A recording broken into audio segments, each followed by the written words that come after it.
Does anybody need a... Right, good evening everybody. Thank you for coming out this evening. I'll start by reading the emergency evacuation announcement. Should we be required to evacuate the building, would you please leave the building via the nearest available exit? There is one fire exit in this room. If you need to evacuate the room, do so by the glass door to the external fire escape staircase. Please hold both handrails in case the stairs are wet or slippery. If anyone is unable to use the stairs, would they please allow others to exit the room before they go to the fire escape door, where they can be given assistance. Our assembly point will be in the public car park at the side of the Civic Suite. Please do not delay your evacuation to collect any belongings. Please do not return to the building until given permission to do so by council staff. Please note that this meeting will be audio recorded, and can I remind you to switch your mobile phones off or turn them on silent, please. Thank you very much. Item number 1 on the agenda, apologies for absence. There are none. Number 2, substitute members. There are none. Item number 3, non-members attending, Councillor Webb and Councillor Mrs Hoy. Item number 4, minutes of the meeting held on the 5th of February 2019. Members have to please sign a copy of it. Item number 5, to receive declarations of interests, including any written declarations. I'll declare, but I'm not sure whether it matters. I volunteer for restorative justice.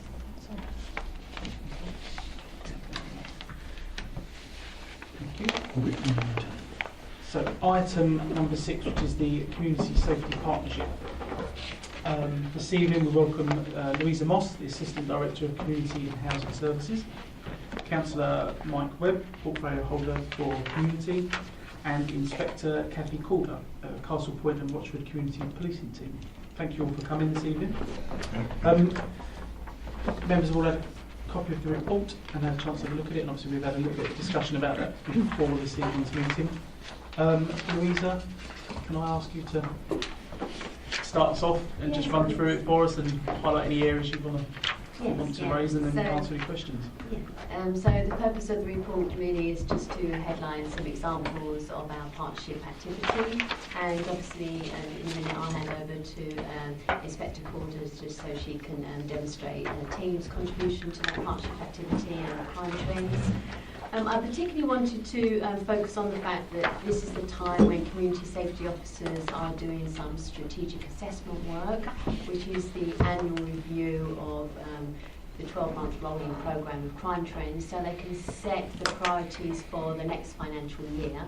And that meeting was held last week, and I can give you the heads up that the priorities are not going to change for next year, not that we can see at the moment. Obviously it's still, partners still have to have that wider debate with each other, and it will be signed off at the local strategic partnership in June. But just to remind you that those priorities are protecting vulnerable people, ASB, violence against the person and burglary. And also just an update from the report, we only heard end of last week that the Office of Police Fire Crime Commissioner confirmed that we're getting the same amount of grant next financial year as we did this year, which is 12,337. So that only came late last week. And also I just wanted to take this opportunity to say that our Community Safety Officer vacancy has now been filled by Officer Andy Parkman, who only started again last week, and he at the moment is focusing on building up relationships with partners, and he's also prioritising all the ongoing project work, such as the Walk Online event that we're holding with all schools in July for Year 6, which is about e-safety, crucial crew and senior safety days. So one of the reasons why he's not here, because of course he's only just started and he's just building up those relationships. So I'll just pass over to Inspector Calder just to give a little bit more clarity around crime. Okay, thank you very much. Thank you everybody for allowing me to come and see you this evening. I'd ask you to bear with me, I'm new to the role, so and I'm not an expert on figures, but I'll take questions. I'll give you a bit of a précis of some of the bits of interest that I thought would be of interest to you this evening, and then if you've got questions I'll take them. So the first thing I thought we might just touch on is the precept increase and what that means to the Essex Police budget and to the staffing of your area.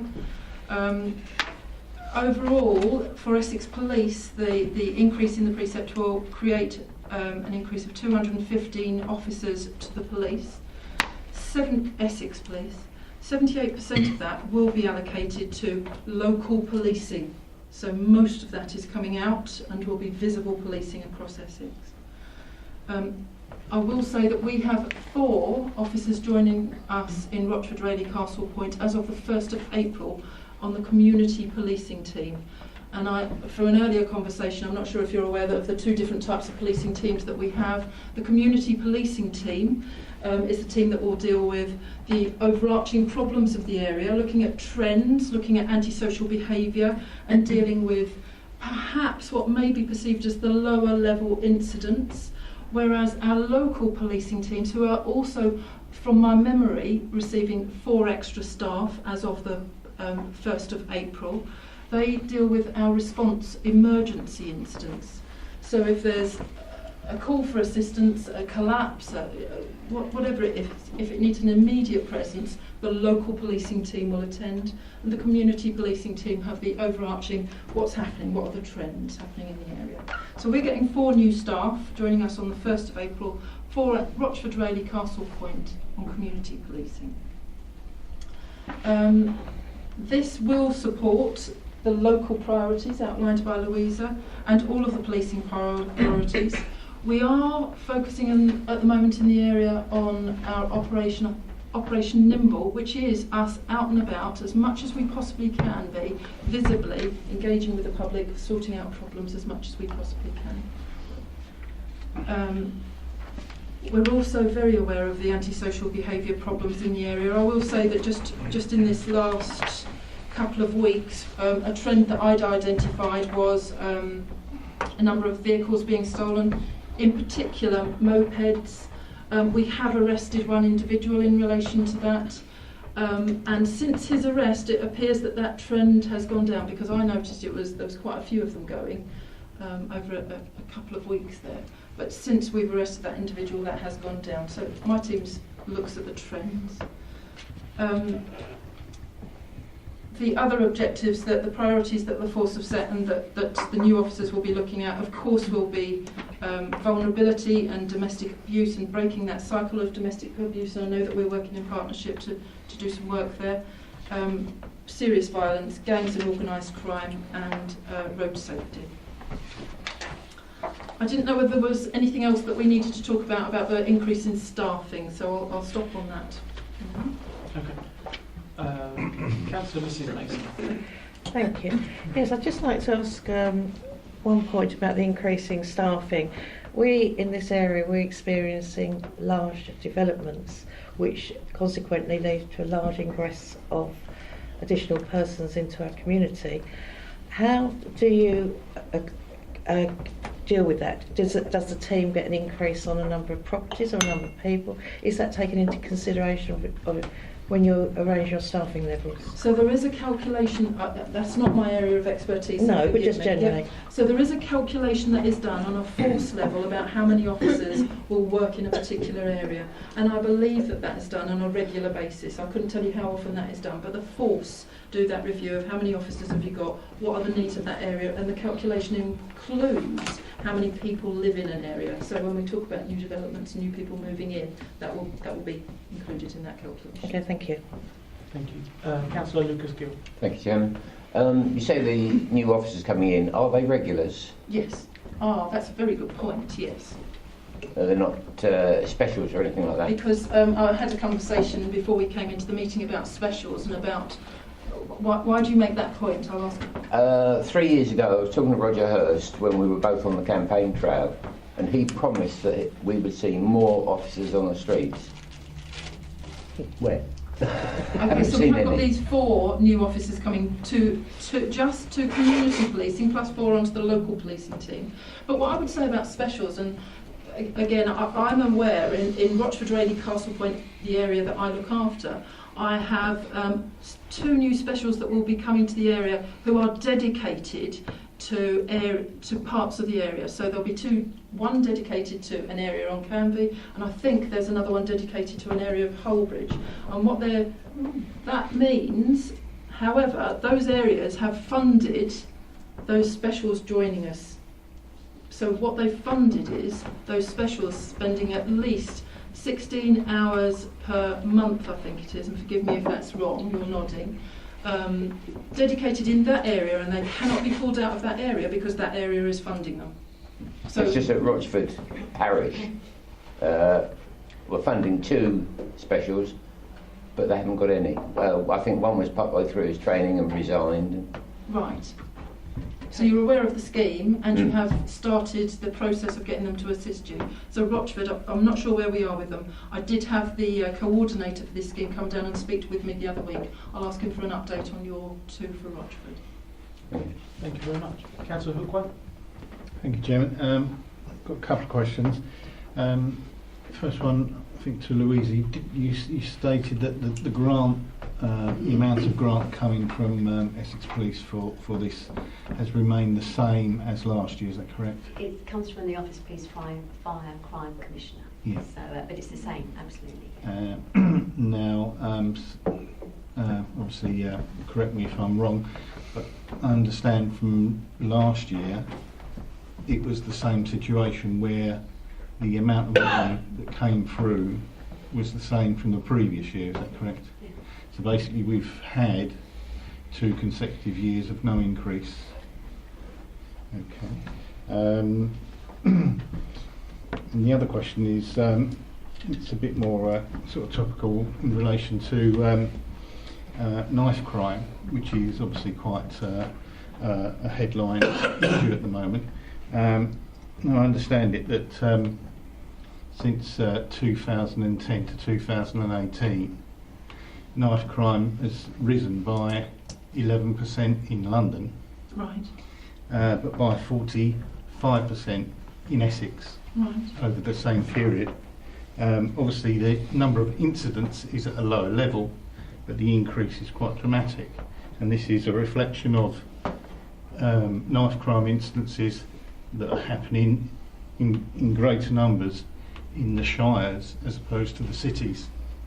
Knife crime seems to be related to gangs, and gangs which are dealing in drugs. So on the basis that there's been a significant increase in reported knife crime in Essex, how do you see that happening on the ground, and is there anything that you feel about new trends, and whether there's something that you can do about the instances and the gang related aspects of it? So my feeling about knife crime, bearing in mind I haven't been here terribly long, but I'm not feeling knife crime is a problem in your district. What I would say is, this is Knife Crime Week, Knife Crime Awareness Week. We are out doing lots of educational stuff. We're out doing high vis stuff. We've got the knife arch up. We are, I think, importantly trying to educate people around not having knives, but I would have to say it's not a huge issue to us.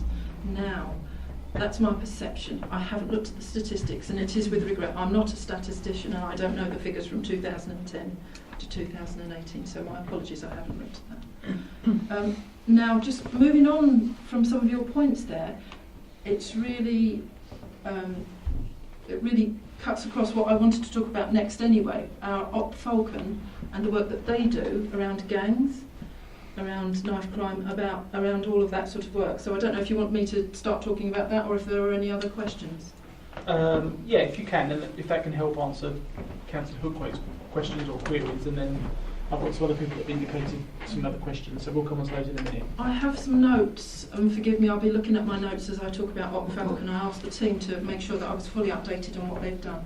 Are you aware of what we call Op Falcon in your district? No. I'm not. So we have a team of 1 sergeant and 4 officers who are plain-clothed officers who are out there dealing with drugs, organised crime and county lines. County lines, does that mean anything? No. So that is their main focus. Now you won't see them out there terribly often, unless you might have seen on our Facebook that we have executed a number of warrants in recent times, and that would account for some of the stats that have arisen recently around drugs. It looks as if we've had a sudden peak in drugs, but what I would suggest has happened is we've been out doing warrants around drugs, and that's why they've recorded as a lot more for the month of February. But it is their role to go out and get the intelligence, and that's something else I need you to assist me with when you're talking with the public about getting intelligence into us. You're right, knife crime does seem to sit very closely with the drugs problem. When there's a knife incident, how I perceive it is, what I'm seeing is it's generally related to a gang incident. Yeah, so it's not generally happening out there, it's a gang-related incident where there's knife crime. Now, our Rock Falcon were introduced around this time last year, and in the year that they have been going, 1 sergeant and 4 officers, they have arrested 85 people, they have executed 24 warrants, they have submitted intelligence reports, 750 intelligence reports, and it's as a result of the intelligence reports that informs how we get our warrants and thereby arrest. 80 stop searches have been put in, and they have seized 4 tasers, 3 machetes, 4 knuckle dusters, 2 imitation firearms, an asp and 1 knife. 1 knife. Yeah, so I think there's more gravity. I mean, a knife is dreadful, but a taser, a machete, goodness me. It's a big knife. So it is a big knife, you're absolutely right. They have so far seized drugs, cannabis 341 grams, and when we talk about when we talk about cannabis, again we need intelligence to come in from the public, more so about Class A and Class B drugs. Of course we need intelligence about all drugs. What I would say though is, if you're submitting intelligence about cannabis, we need to grow a picture of what's happening. And cannabis being lower level, it may be that cannabis is fueling the other drug supply or use. But all I would say to you is, one piece of intelligence about cannabis doesn't mean we're going to go and do a warrant at that address. We need to have a picture before we will do that. They've seized in excess of £5,000 in cash. Not all of that has come from has been seized under the Proceeds of Crime Act, which means it gets put back into policing at some stage. They have seized 5 stolen vehicles, including some mopeds. So the Op Falcon team are out there. They're doing some really good work. We're really pleased. They're also tapping into the vulnerabilities. So we've got children, young people who perhaps are connected, who have child sexual exploitation or child exploitation flags against their name. They're doing work around those young individuals in our community to ensure that they're not dragged into the gangs or the drugs world. So I hope that gives you a flavour of another team that's part of the community policing team that are out there trying to do some work in this horrible area, drugs and drugs. Okay, thank you for that. Just a quick follow-up on that. Yeah, quickly, please. Obviously, your policing area is Castle Point and Rochford District. In relation to what you've been saying, obviously our focus is for Rochford. Is the incidents more related to one area than another? Is it more in Castle Point than here, or is it fairly even? Most definitely it's more in Castle Point than here, but what I do ensure is that the team, we had at least 2 of those warrants that were in the Rochford area just in in February. So we try to ensure that we are looking at intelligence from across the district and servicing both sides of the district as much as we can. When we talk about county lines, the Rochford area doesn't have a great problem that we're aware of in relation to county lines. We have one, so any information, any intel that you can get into us, we have one that's simmering, and we need more information to inform what we do about that one particular county line that's in the Rochford side of our district. Does that make sense? Thank you. Thank you, Chairman. Thank you. Councillor Mr Hoy. I think I indicated earlier, so it's going back a little bit now. We'll just have a quick follow-up though. It was just about the police numbers. The 4 from the 1st of April presumably are relating to the previous increase in the precepts. I think they were taking about a year or 18 months to train up. Is that correct? Or are the 4 additional officers in relation to the precept which is just going up? My apologies, not my area. They're from the precept from last year. Yeah, so that's exactly. There will be some new officers coming next year. So what numbers?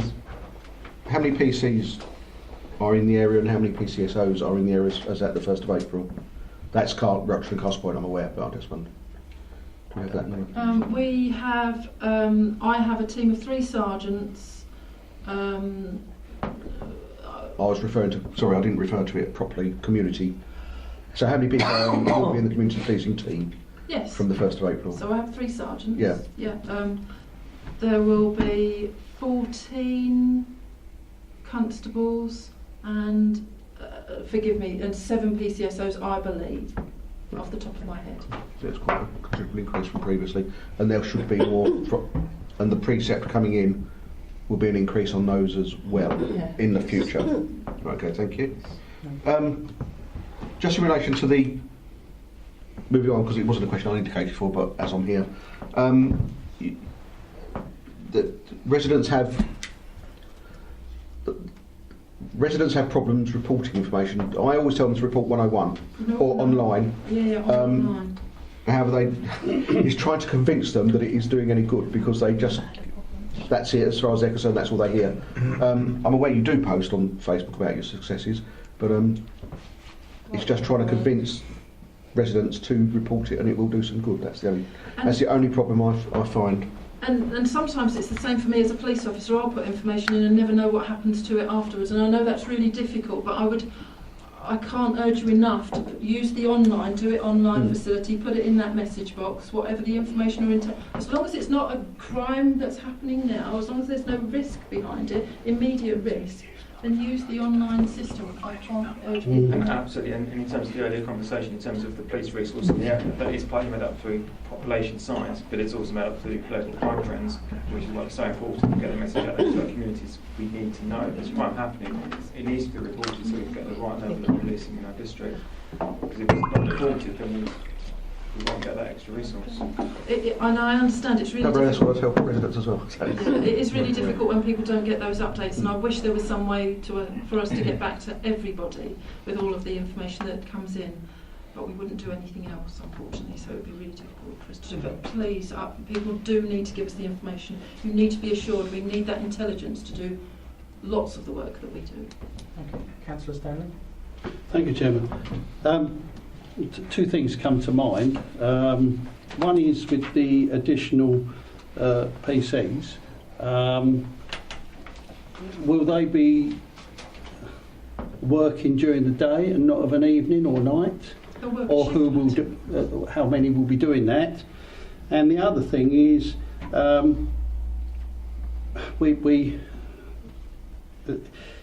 you did mention Holbridge as one of the policing for one of the teams or one of the person that's dealing with that. Could I ask you to also bring in Royth, as I'm a parish councillor there? Royth is or has been really inundated with burglaries and what have you, and with as you very well or may not know, it is a farming community, if you like, and it's very rural. And I've had several reports from farmers of having quad bikes run across their grounds and through their front gardens, if you like, to get to those grounds. So I would ask you if you could put Royth Parish on your list, if that would be okay. Part of the precept, so I mentioned that 78% of the officers that are coming in as a result of the increase this year were coming out to local policing. Part of it's actually to cover and to assist with rural policing, so that rural policing actually gets some policing moving forward. Now I can't give you what numbers that is, but that has been considered. Yep. I haven't seen the inundated with burglaries in, what time period are you talking about? Early hours of the morning, 3 o'clock, 2 or 3 o'clock in the morning. Over what time period? Are we talking November or are you talking about? Oh, recently. Just in the last couple of weeks? Yeah, very much so in the last couple of weeks. Yeah, very much so. I have one resident who loses his lawnmower yearly, which he's not very pleased about because it's £1,000 a time. The other thing, if I may just add on to that, if I may, Chairman, yeah. just a quickie.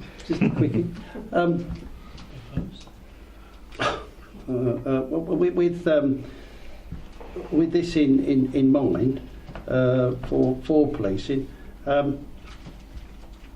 Have you? I mean, you're happy with a sort of a rota that goes on, sort of thing. We have a shift pattern. You have a shift pattern that will actually do that. The thing that I'm trying to get at is that have had residents that dial 999 and have been put through to 101 when the incident occurs, and they've got photographs and everything like that, and it's not until a few days later that they actually get a call back, if they get a call back at all. And I'm referring to that guy that loses his lawnmower, because he's pretty annoyed about that. But that wouldn't be a 999 call, would it? So 999. Well, he see the guy driving away, and he wanted the police there sort of ASAP, which isn't always possible, is it? No, Councillor Stack, sorry, I don't think we can talk about specific cases. And No. It's just the 999 and the 101. I think it's probably difficult for you to address. But you do go for. He's looked at it as 101 gives information, but I want the police there now, sort of thing. So 999 is a police thing.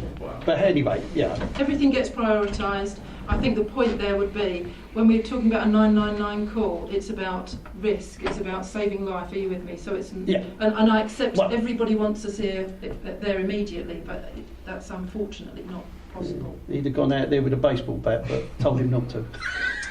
Good call. Okay, I've got a couple of questions actually. Louisa, actually, Councillor Hookway mentioned about the budget. Just for clarity, just for members that may not be aware, we don't have any influence or say over that budget or setting of that budget, do we?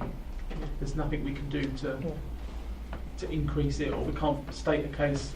No, I mean every year, obviously we're liaising with the office anyway, so they're seeing our delivery plan. It's no reflection on our delivery plan, but you know, we can't do any more than just communicate with them and update them as to what our activity looks like. So. Okay. And also, when you talk about setting the priorities, the priorities are the same as they were last year. Yeah. I'm assuming that in determining what the priorities are, that is based on crime statistics. Yeah, so if the priorities are staying the same, does that mean that the crime statistics aren't reducing?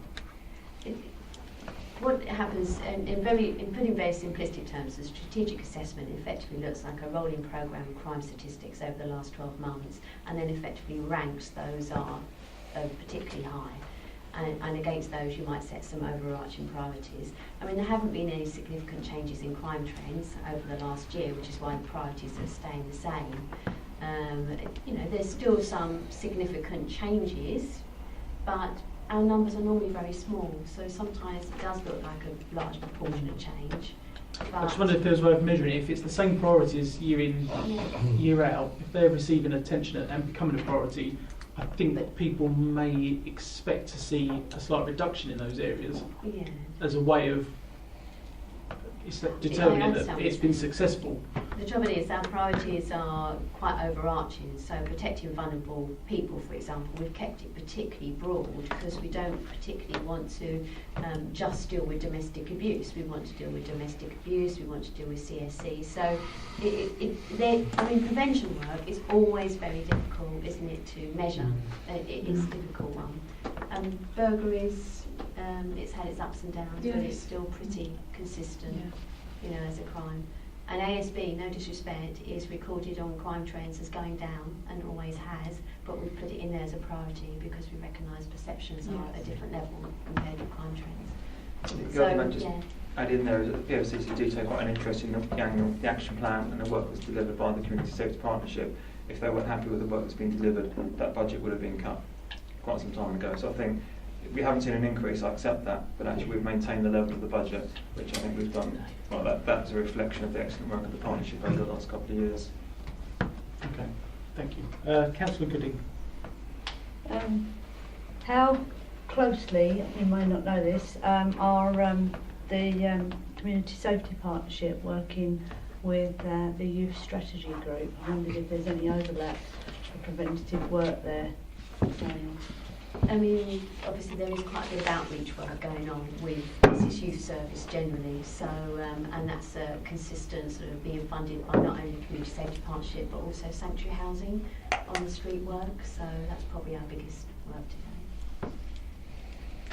there's link over there with officers as well that sit on both groups, so you've got an actual synergy there in terms of that working relationship, particularly from Essex County Youth Service. That wouldn't be duplicated. Strong No, communication. no. Is that okay, Councillor Goodham? That's fine. Yep. Councillor Mrs Hoy. Yeah, hiya. I just wanted to say the special that's coming to Holbridge or whatever. I don't want people to think that Parish Council asked for one and they got, from the time that they inquired about it to the time they got it, it's probably been about 18 months. Do you know what I mean? So I don't want people to think, oh right, they've asked for one and they've got one just like that. But they didn't, because you've got to wait for people to volunteer. You have. And I think that's just important. I just wanted to put that out. It just so happens that your special lives in your area. He's Yeah. particularly interested in your area. Yeah. He's fully trained. He's going to have a police dog. He's got all sorts of attributes that will be really useful to the area. Yeah, and that the training, of course, takes about 18 It does. So if he hadn't have been a trained officer, Yeah. then he would have had to go through all that. Yeah. initial training. Thank you very much. Councillor McPherson. Thank you, Chairman. Just going on to the funding again, I know there's nothing you can do about it, but does the Office of the Police and Fire Commissioner still hold their innovation fund? I'm not aware of it. It was quite a considerable amount. I think it was about 200,000 usually that you could bid for. Or Yes, they do still have a fund that's available to community organisations to bid for. I know there's a couple of bids that have been submitted there, including on, I believe, from other local voluntary sector organisations that work in the community. So yes. I suppose it's because we don't get directly involved, we just endorse those bids that come through and just make sure that those are links with But again, you can encourage those voluntary groups to deliver things that match your priorities. Yes, not with our monies, but with Councillor Gooding mentioned about the youth strategy group. They've obviously still got a small pot of funding, so there's another option there. You asked us to get intelligence across to you. Now that would be great. I think if the police can put that message out, and the best way for it to be reported to them, and perhaps also what you're looking for, we can then encourage people to do that. And I've used the word intelligence, but I actually mean information, don't I? Yeah. So it doesn't really matter what it is. Yeah. We make it into intelligence by the processes that we put it through, whatever the information. But yes, I can get something out. There's groups out there. We've got a little small local dog watch, that sort of thing, that we can get things out with. J9, I know what it is. I wonder sometimes if a lot of our residents do. I see it's still going to be promoted in the action plan. Can this be sort of expanded at all? When I say that, I mean, if we're teaching the businesses about J9 and educating them, can we educate them around anything else, such as intelligence gathering, that sort of thing? We can always do that. There's no reason why we can't. It's quite a specific training, and obviously normally one of our domestic abuse providers has it, because it's quite specialist training. But there's no reason why we can't add on to that a little bit. But it is quite a full day, so. I was just thinking if you had another presentation at one of the business breakfasts or something around some of the things that businesses could get involved in, apart from just J9. Yeah, just reporting, Thank you, Chairman. Thank you. Councillor Mrs Shaw. It's for Louisa, really. You say ASB is going down. Is that because it's not actually being reported, Louisa? Is that the reason you're saying our figures are going down? But is that because we're not getting our residents to report? They're thinking it's not worth reporting the crime. I don't know. I'm just asking this like throwaway question. I mean, I must admit, I had a problem the other week, and I rang 101, and they put me straight through to 999 because I thought, it's not a problem. They went, and I rang up and I got straight through, which was really good. But I'm just wondering how we can get, as you've been saying, how we can get residents to actually report something, because if I know in one of parts of my ward, antisocial behaviour is really bad, but of course if they're not reporting it, you're going to say, there's nothing wrong with it, I know what the answer is. Over to you. Well, goodness me, that's the $1 million question. Yeah, it is, isn't it? I could pass it straight back out and say, what are we doing about antisocial we need- behaviour? Because it's our problem, not just Of course. you and me. So I'm really... I mean, it's difficult as well, isn't it? Because I'm talking about crime stats, and you know, I don't want to go over what Inspector Cord already knows, but it's about categorising it as well. So someone might come in with an incident which they may consider to be ASB, but actually it's been categorised as something a little bit different. Yeah. So it's an unknown, and I can't answer it. Right, thank you. I think it's encouraging, as it said, if something's posted on Facebook or on the community group, I know some of us do that, to actually say, look, don't just post it here, please report that, because actually posting it on Facebook does not count as No. reporting it, although some people may feel it does, and, No. and that's why I think just say, please do report it, rather than just putting a message on a Facebook group. I do think we're good at that, don't we? Yeah. Yep. Okay. Thank you very much. Councillor Mrs Mason. Thank you. A couple of questions for you. You've given us a whole list of achievements from this group, acquiring property, and I think it was 85 arrests.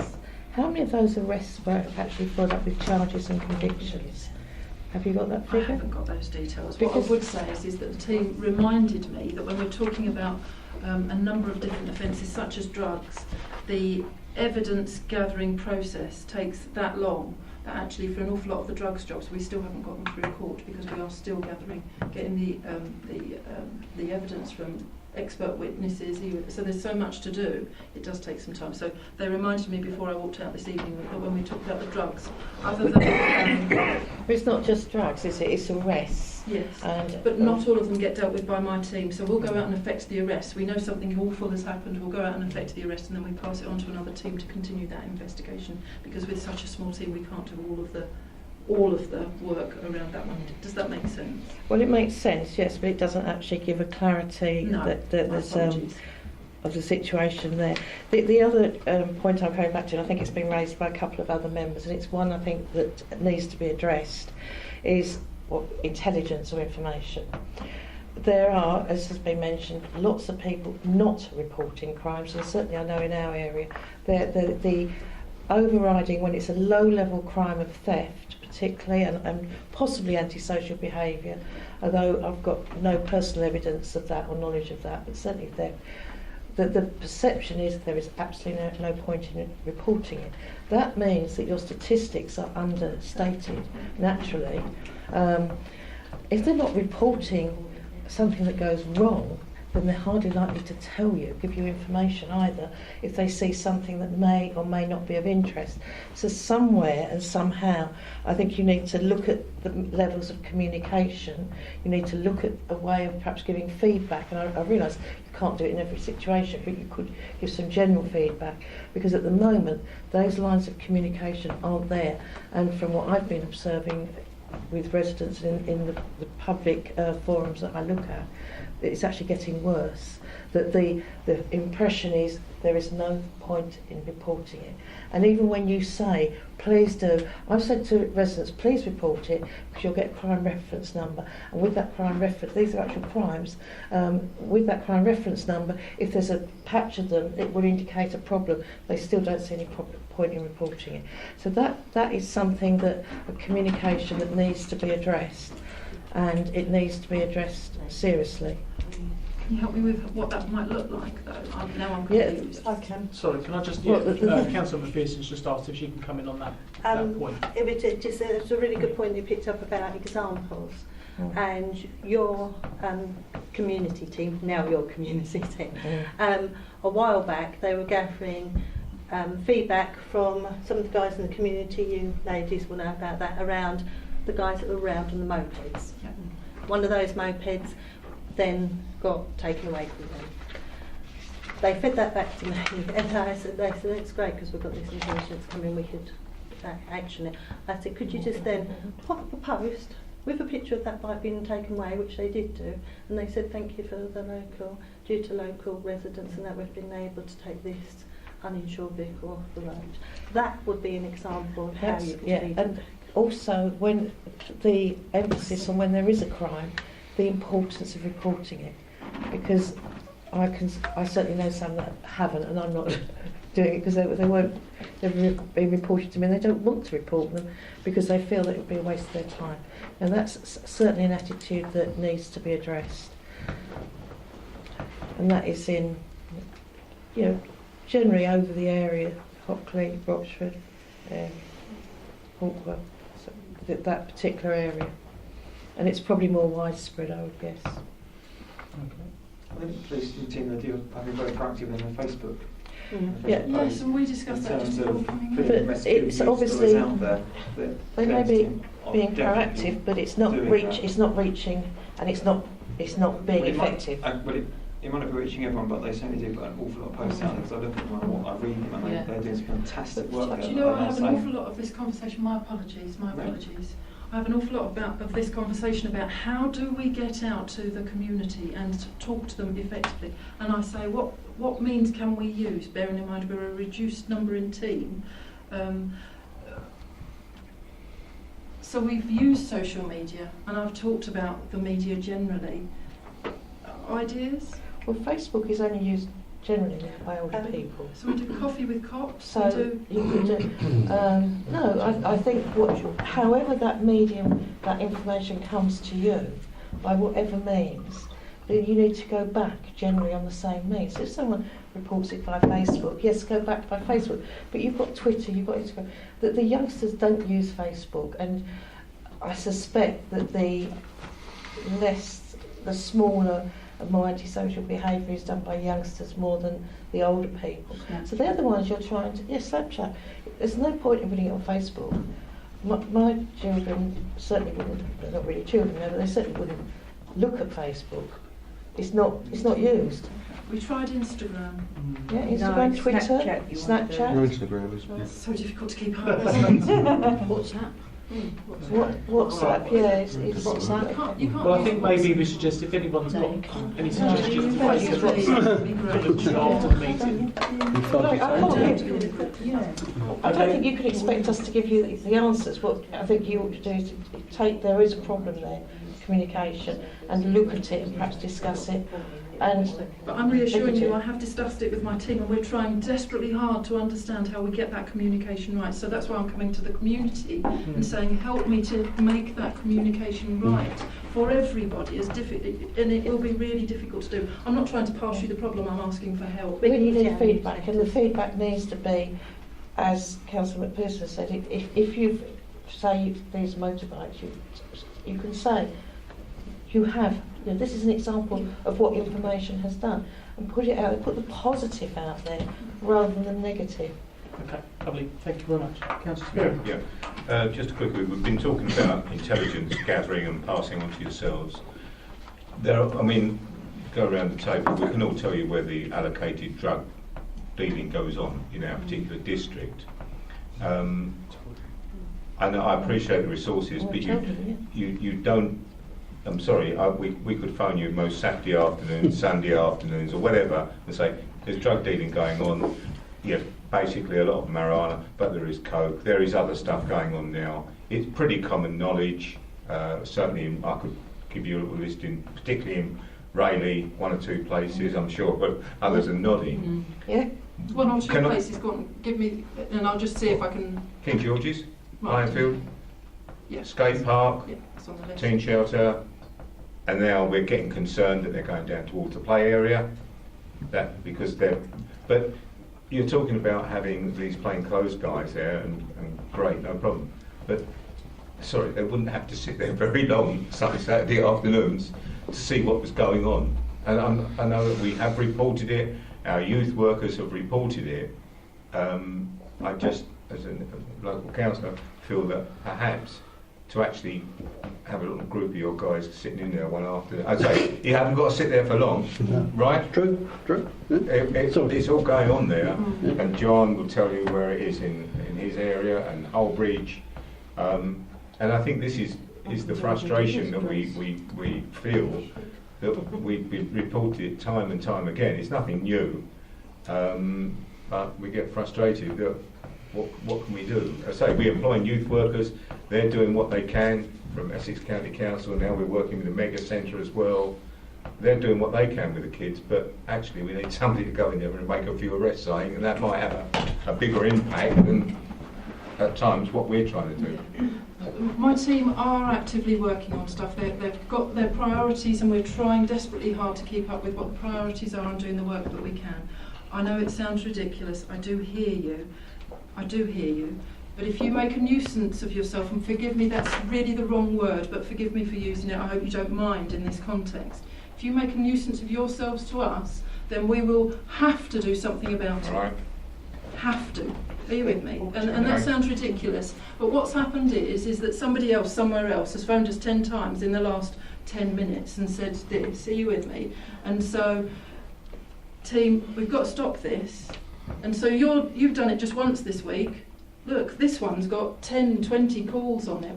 So that's what we're all off doing that. Does that make sense? So I say to people, I'm so sorry, but please could you make a nuisance of you? Okay. Say that in the nicest possible Right. way. That's why you're not getting the intelligence. So, Councillor Shaw, you Because wanted you're to... responding to the numbers and not the situation. Sorry, can I just ask Councillor Shaw to just come in on that Of point? course, my apologies. Just That's what, right, no, sorry. Do you actually confer or with your Southend colleagues? We do. We have. Because there's a major place where they do the drugs, because we deal with the homeless. And they get the drugs from this place and they bring them in on the train to Rayleigh. Right. And we've told, I've told both sets of police, and it's still happening. And the guys actually tell me, you know when they're going, because they all go down there, all big dragwood, and then they come up as high as kites. So you know about them, and we know exactly where they're going. And I've told, and we know where they're going, because they've moved it. You know, they've moved it, sorry. Yeah, well, it used to be behind the toilets, what they knocked down. Where are we? I don't know. This was in Southend. Right. And now, where they get all their drugs is in Southchurch. Right. The toilet's in there. So, and they all gather in there, they've got a dealer in there, handing them out, and they push them out. So, and of course, we've got a straight line, they come down on the, from Liverpool Street or London, drop the drugs off, they dish them out, and then they can go back and keep knocking. And you've got people waiting at Rayleigh, Rochford, to pick the drugs up. And that's happening all day, every day? Yeah, because once you're an addict, you need them every day. Yeah. You know, so that is happening all the time. And I've had discussions with the police in Southend, and I have reported it to Coffee and Cops. I don't know if anything's happened with it, but I'm just wondering if you do confer. Yes, we with do. them. Yeah, maybe you can just have a look to see if there's Yeah. anything that has come of it. That would be good. Councillor Mr. Hoyt. Thank you, Chairman. That's where I was now. Just firstly on communication, I think communication cannot be as good as it used to be because you're lacking the community police officers. And I think from experience in Holbridge when we had them, they were a good conduit for information. They spoke to people and they were respected, and the young people spoke to them. And I think, unfortunately, whatever you try to do now cannot be as good as people on the street. And I think that was mentioned by the former Police Community Officer of the Year last year, I think, or the year before.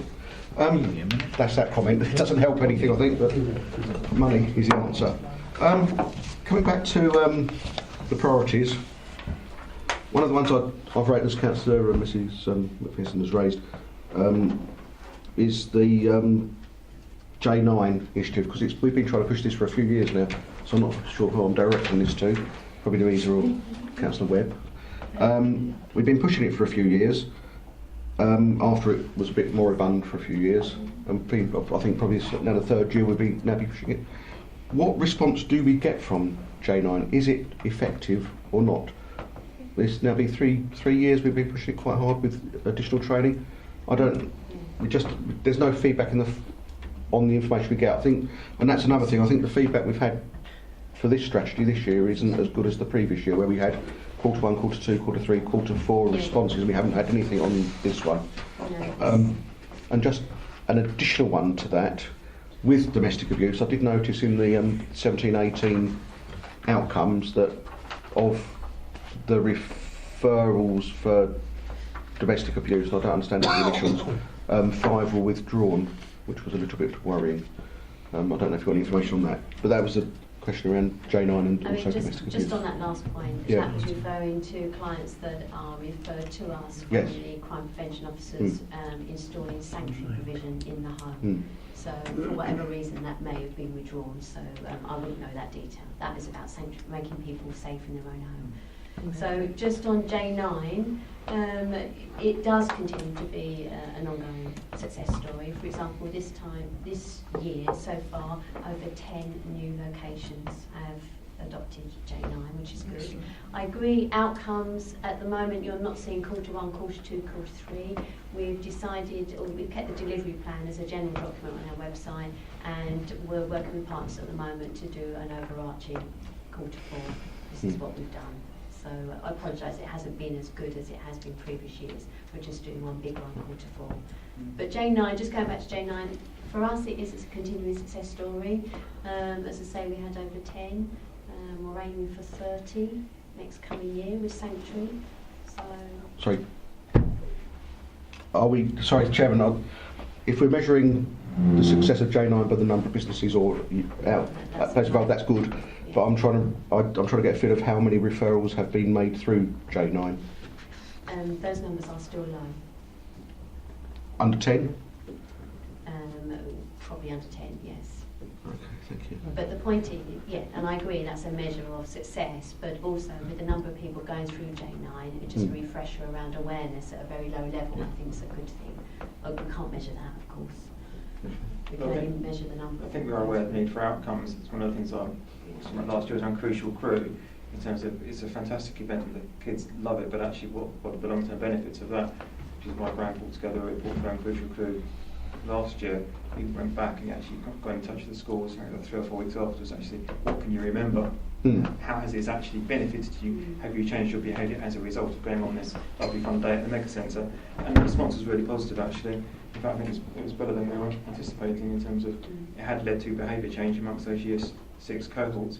But that's about looking at the outcomes as well as the outputs. Exactly. And I completely agree with you. We need evidence that maybe there's bits we can take forward, but we can get smarter maybe going back to those different quarterly responses. But certainly something like Crucial Crew where we've drilled down more. Okay, thank you very much. Councillor McPherson wanted to come in on this point, and then I've got one more question, I think. Thank you, Chairman. We'll finish it there. I mean, it's just going back to J9, and it's a lot of it's how it's targeted. I know quite a few hairdressers are targeted with J9, and you only need to see the story that was in the paper not so long ago, and it's just stopping that one domestic homicide, which would cost the council how much, roughly about 20,000? Yeah, that's really. Yeah. So it's just that chance encounter. Talk about somebody who can save a life. The more they get out there, better it is. Okay, thank you very much. One last question, short question from Councillor Stanley. Thank you, Chairman. It is going to be a short one. Let's go on. I know you said that. No,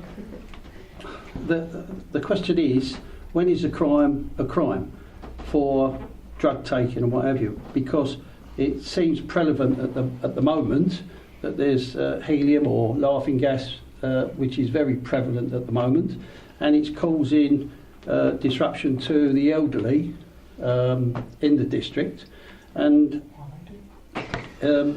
that disruption is obviously happening on their front lawns and what have you, and what the youngsters are doing, having taken the drug, they're sick and what have you, so it's really a disruption to them.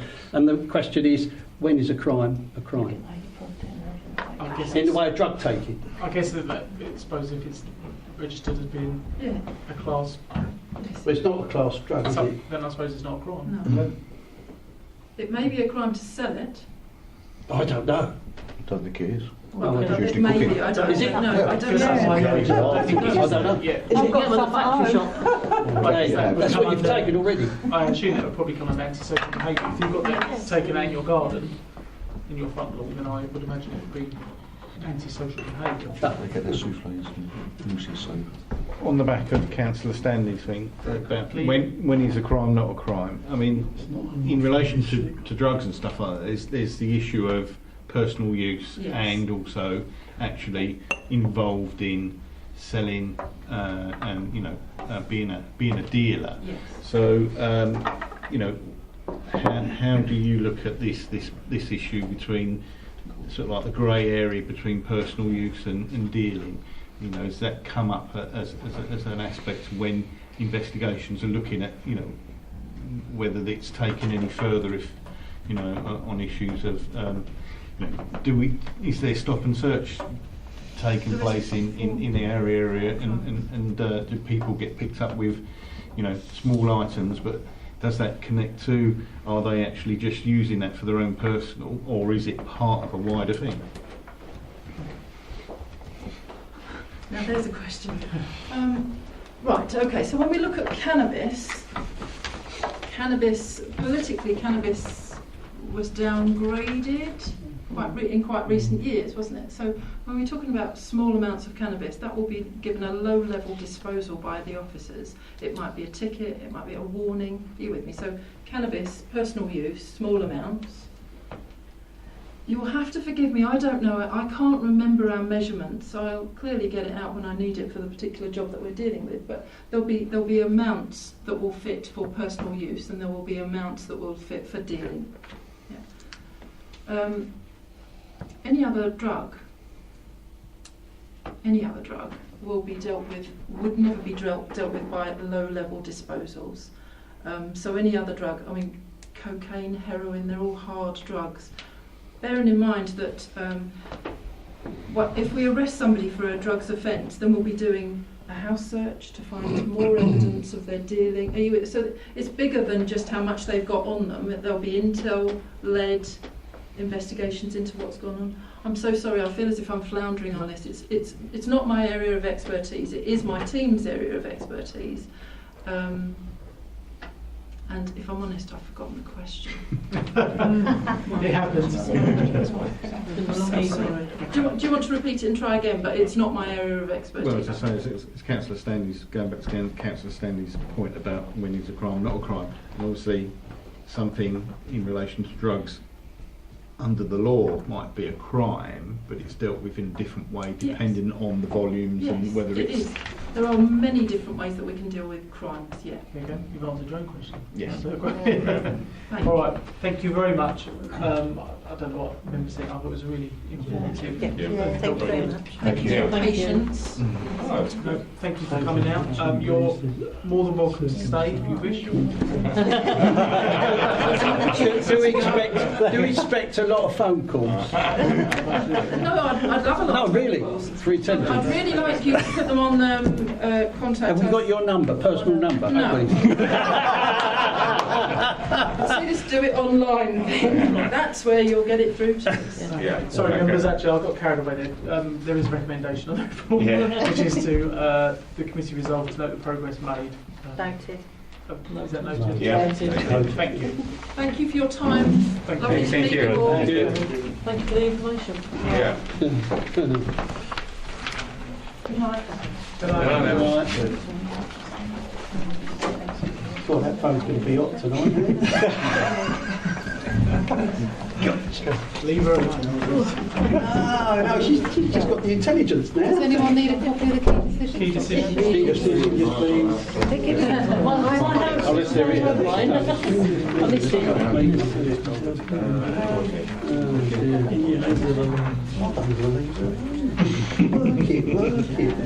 Pressurised.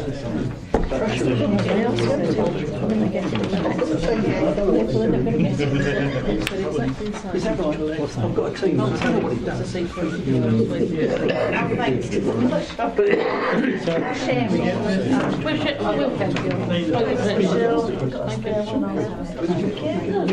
12th, if you like. No, it's not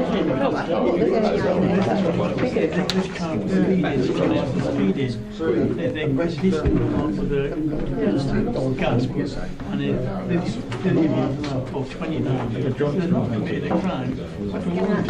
Yes. Right, members, thank you. Item number 7, which is the key decisions document. Everyone should have a copy. Paul? Right, okay. The number 1518, the awarding of the mixed recoverable facilities contract, that is now due to come again to the April executive meeting. and the delay, as it says there, was due to the submission of invalid tenders. 1618 was the voluntary sector grant allocation for 2019 and 20, and the meeting is next week, I believe, Thursday. Is it? Better put it in the diary. I looked it up and I saw a room was booked out for it. Yeah, well, it was originally for February, but it will be now made in March. It will be March. Yeah, because after the meeting it's usually signed off. Then we've got 119, the Well Homes Financial Assistance Policy. I think we'll be seeing the report come out at the end of this week, from what I understand. And again, that was supposed to be a February one. Environmental Health Service Plan 219, that's not due until May. And that's been on there, and that's the regular one we see. And then finally, the only new one, 319, the Corporate Debt and Write-Off Policy. Basically, they're just trying to change the standard 21-day invoice payment time to 30 days to match in. That's the people paying us. We're giving them extra time to pay. It's business standard, isn't it? 30 Yeah, days. yeah. 30 days, yeah. So that's what we're trying to do. We're trying to go to business standard. I think from what they tell me, most people just stick to business standard and ignore our 21 days. That's the reason why you haven't got any money. Okay. All right.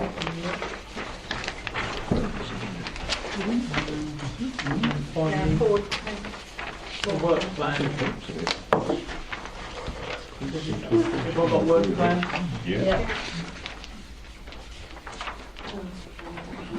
Right. Not really too much to say because we're coming to the end of the year. Next month we will have the annual report, and in between that time we'll also have a meeting of the project groups for the review of the Constitution and the ICT.